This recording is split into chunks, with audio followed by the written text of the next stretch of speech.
μας πήγε το νερό. Και απάνω στα δέντρα ανεβήκαμε, είχε πολύ νερό. Φώναζα βοήθεια, βοήθεια, κανένας δεν είχε. Εκείνη την ώρα τα είχα χάσει, τρελάθηκα. Να φωνάζω το παιδί μου, το παιδί μου. Το παιδί μου το πήρε το νερό και έφυγε. Εκείνη την ώρα εγώ όλα τα έχασα. Εκείνη την ημέρα εγώ θυμάμαι, όταν μας έριξε το ωραίο,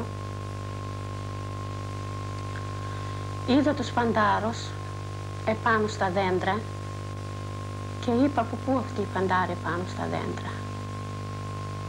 Το κύμα μας χτυπούσε, ήτανε 3-4 μέτρα νερό. Το κορίτσι μου ήταν 8 χρονών. Πέσαμε μέσα, με φωνάζει η συνυφάδα μου, Ματένια έχασα την τώρα. Ματένια έχασα την τώρα, μόνο φωνή. Άκουγα, αλλά δεν την έβλεπα. Πού βρισκόταν, ήτανε πολύ μακριά από μένα. Χαθήκαμε μια με την άλλη. Εκείνη την ώρα, όπως έρχονταν τα ζώα, κούτσουρα από πάνω από το βουνό, ξύλα το ένα το άλλο, χτυπούσανε ο ένας με τον άλλο, χτυπιέμασταν, φίδια επάνω μας, σαύρες, ποντίκια, ζώα. Μια δόση κάνω έτσι. Το παιδί ούτε στην ιδέα μου το έβαλα. Έρχεται το παιδί κοντά μου, λέω τι είναι αυτό το πράγμα. Μόλις έβαλα το χέρι μου μέσα, βλέπω το κεφάλι του παιδιού μου. Βάζω το χέρι μου και το σηκώνω. Το πιάνω από τα μαλλιά και το σηκώνω επάνω. Λέω το παιδί μου. Εκείνη την ώρα ήτανε κάποιος τώρα αξιωματικός, δεν ξέρω, θα σας γελάσω. Έβλεπα έτσι με το μάτι, αν και το κύμα με χτυπούσε, αλλά έβλεπα δηλαδή κάποιον έτσι για να σώσω το παιδί μου. Βλέπω τον φαντάρο, τον κάνω με το χέρι, με νόημα το παιδί πάρε.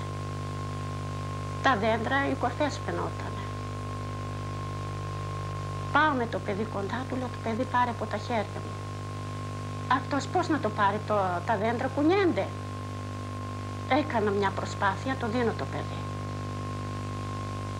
Δίνω το παιδί, σιγά σιγά ανέβηκα κι εγώ.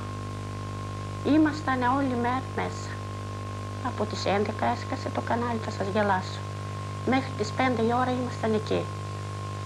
Και όταν πέσαμε στο νερό, οι φαντάροι με λέγανε «Μανούλα μου, πώς λέγεται αυτό το ποτάμι?» «Άσε με», λέω, «τρελάθηκα, το παιδί μου». Ο φαντάρος έλεγε «Μανούλα μου, πού είσαι να με δεις που πνίγομαι? Έλα να δεις το γιο σου που πνίγεται», λέει, «μέσα στο ποτάμι».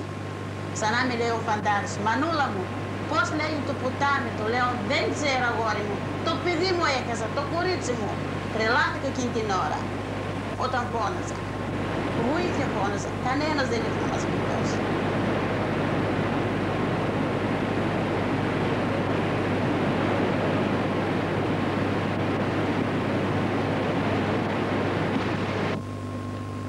Η 11χρονη μικρή Θεοδώρα πήρε το όνομα της 14χρονης αδερφής της που πνίγηκε. Κάθε χρόνο τέτοιες μέρες αφήνει λίγα χρυσάνθεμα στον τάφο της αδερφής της που δεν γνώρισε ποτέ, μα τόσο έχει ακούσει. Η Θεοδώρα Τζότζου ήταν μαζί με 2 άλλους κατοίκους του λιποχωρίου τα θύματα της πλημμύρας.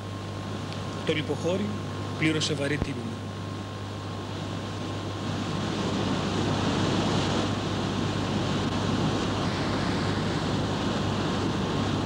Για πες μου, κύριε Ανέστη, εσύ που έζησες στην προσφυγιά, πώς θυμάσαι το χαλασμό του 79?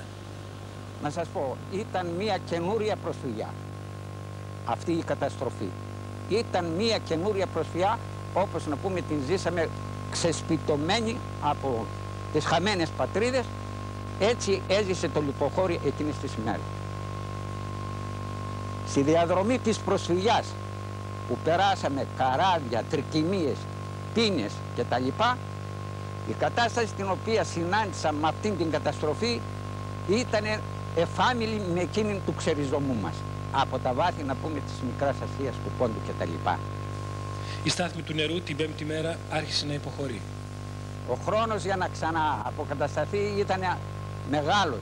Βέβαια, ο άνθρωπος από το ένστικτό του είναι τέτοιος που ήρθε, παρόλη να πούμε την κατάσταση, τη λάσπη και την αυτή, καθάριζε, φρόντιζε για τα οικοκυριά του ό,τι μπορούσε να γλιτώσει, να ανάψει θερμάστρες που δεν είχαν καμία, να πούμε, απολύτως επίδραση για να θερμάνουν, διότι ήταν τόσο υπερβολικά η υγρασία που πότισαν τους τοίχους, τα πατώματα και τα λοιπά.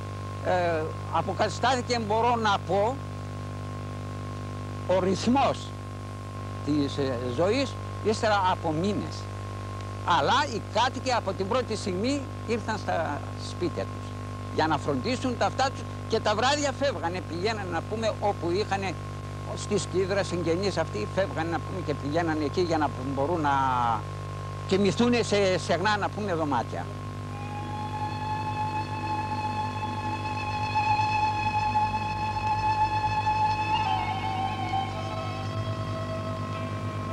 Διάφορες είναι οι εκτιμήσεις για το τι προκάλεσε τη μεγάλη καταστροφή και πλημμύρα. Οι υπερχελιστήρες, λένε μερικοί, δεν λειτουργήσαν. Οι υπερχελιστήρες ουσιαστικά δεν λειτουργούν όπως θα έπρεπε να λειτουργούσαν. Πρέπει να τονίσουμε ότι πάρα πολλές φορές κάτοικοι διαφόρων κοινοτήτων καταλαμβάνουν κάποιο μέρος στα πρανή του ποταμού, είτε δημιουργούν κάποια φράγματα και δεν δουλεύουν σωστά οι υπερχελιστήρες. Εδώ θα πρέπει να γίνει μια ουσιαστική παρέμβαση από πλευράς της πολιτείας, να απομακρυνθούν αυτοί οι οποίοι λειτουργούν παράνομα ή παράτυπα, για να μπορέσουν να δουλεύουν σοβαρά, ουσιαστικά οι υπερχελιστήρες και να μην έχουμε τέτοιο πρόβλημα. Το κανάλι αυτό είναι ένα από τα καλύτερα έργα της Ευρώπης.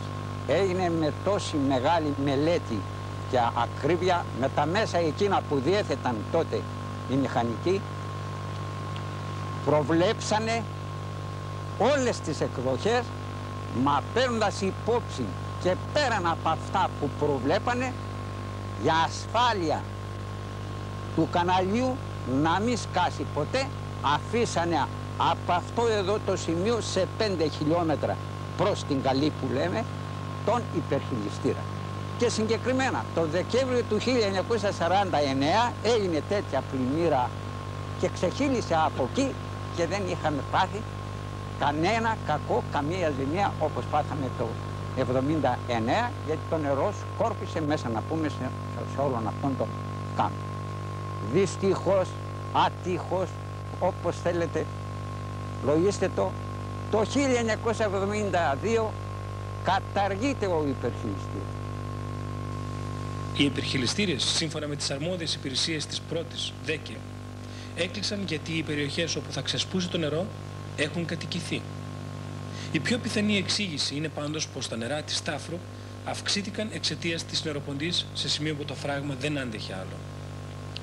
Η σταγόνα που ξεχύλισε το ποτήρι ήταν τα νερά της μικρής λίμνης του φράγματος της ΔΕΗ στον Άγρα. Ήταν οι 200.000 τόνοι νερού που χύθηκαν στην Τάφρο όταν άνοιξαν τα θυροφράγματα. Εκείνη τη στιγμή οι υπεύθυνοι είχαν δύο επιλογές. Πρώτη, κρατούσαν τη λίμνη κλειστή να μην πλημμυρίσει το φράγμα του Άγρα. Ο κίνδυνος όμως ήταν πρώτο θυρών. Αν έσπαγε το φράγμα, θα πλημμύριζε η Έδεσα που βρίσκεται 100 μέτρα υψομετρικά πιο κάτω από τον Άγρα. Δεύτερη επιλογή, να άνοιγαν τα θυροφράγματα ασφαλείας, πράγμα που έκαναν.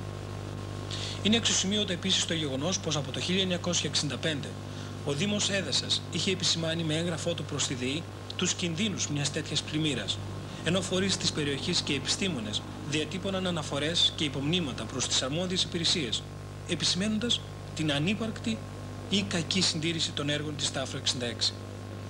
Εμείς είμαστε απλή παραγωγή. Και όμως γνωρίζαμε ότι μέσα εδώ στην Παγκίνα θα πρέπει να είναι κατακάθαρο. Και όμως τότε τι φιλοσοφία, ποιος οδήγησε αυτούς τους επιστήμονες δυστυχώς, και αυτό εδώ την Παγκίνα την είχαν πυθεμένη με λεύκες. Και καταλαβαίνετε, όταν έρχεται η πλημμύρα κατεβάζει σκουπίδια, κατεβάζει κούτσουρα, κατεβάζει σαβούρα που τη λέμε, είχε φρακάρει να πούμε, ήταν δηλαδή εμπόδιο. Και οι λεύκες, οι προδιαγραφές του καναλιού αυτού είναι να καθαριστεί κάθε 5 χρόνια. Αυτό που συνέβη το 1979 στο Λιποχώρι και την ευρύτερη περιοχή